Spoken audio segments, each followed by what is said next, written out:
Bonjour à tous, on a la chance aujourd'hui d'avoir entre les mains une GTX 980 Matrix Platinum de chez Asus. Alors c'est une carte un petit peu hors norme, vous le voyez déjà à la taille de son emballage, carton très imposant par rapport aux autres 980 du marché, avec le détail technique de la carte. Donc la gamme Matrix, ce sont des cartes qui sont dédiées à l'overclocking, avec de nombreuses possibilités de bidouille, de surcadençage. On va voir ça plus en détail. Donc toutes les fonctionnalités propres à la carte sont expliquées sur le carton, mais nous on va s'attarder à décortiquer cette carte à tous les sens du terme d'ailleurs. Donc dès le premier déballage, on s'aperçoit qu'on a quand même affaire à quelque chose de costaud. La carte elle-même est beaucoup plus imposante que ses concurrentes. On le verra tout à l'heure sur des comparaisons avec une 980 de chez Messi notamment. Le bundle, en fait, il est pas très très riche, mais bon, c'est vrai que c'est pas ce qu'on lui demande.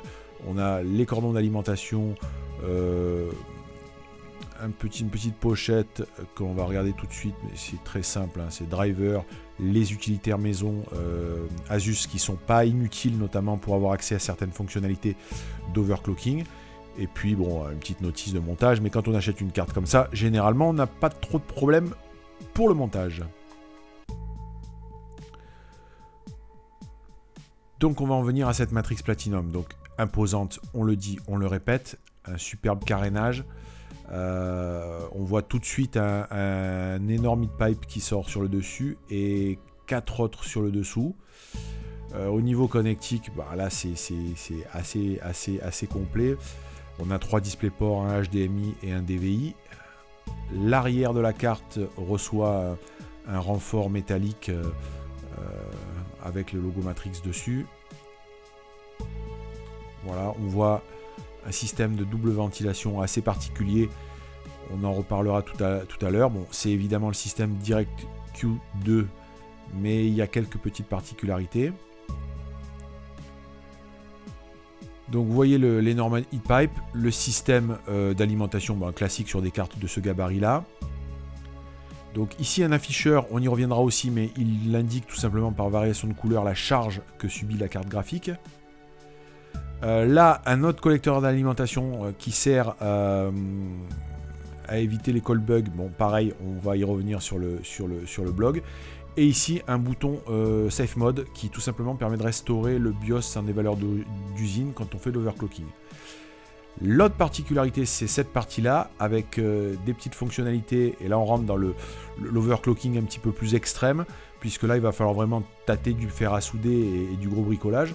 Donc, en modifiant ces parties-là, on enclenche un mode LN2. Et le mode LN2, c'est-à-dire overclocking sous azote, débloque complètement les étages d'alimentation. Sur la ventilation classique, vous voyez que les deux ventilateurs sont complètement différents. Donc on en a un qui est plus spécifique pour le GPU.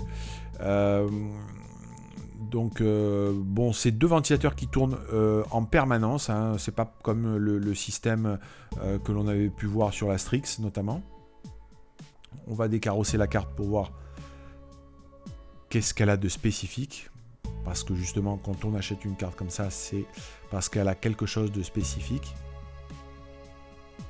Donc très facile, hein, carénage qui n'est pas en acier, en plastique, mais de très bonne qualité. On s'aperçoit tout de suite que le dissipateur général est un petit peu plus épais que ce qu'on trouve sur la majorité des cartes.